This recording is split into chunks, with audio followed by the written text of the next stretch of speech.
Paano gamitin ang recovery code sa Facebook? Guys, ang recovery codes ay ang makikita sa two-factor authentication na sinet nyo.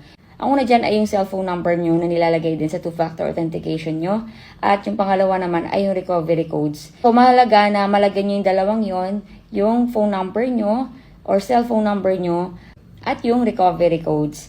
Para kung mawala yung phone nyo ay magkaroon pa rin kayo ng access sa inyong cellphone. Para makita natin ang recovery codes, click lang natin ang settings. Dito guys, click natin yung password and security. Tapos guys, click natin ang two-factor authentication.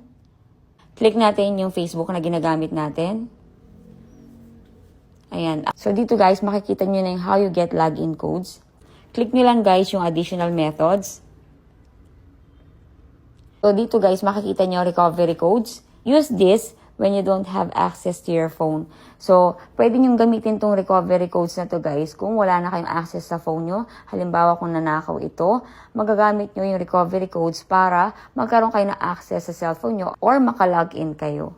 Ayan guys, so nakita nyo na kung paano gamitin ang recovery codes. Kaya payo ko lang sa inyo ay maglagay na kayo ng two-factor authentication nyo. Kasama na yung cellphone number nyo, contact number at syempre yung recovery codes. Kung nakatulong ang video na ito sa inyo, i-follow nyo lang ako para sa mga susunod ko pang tutorial.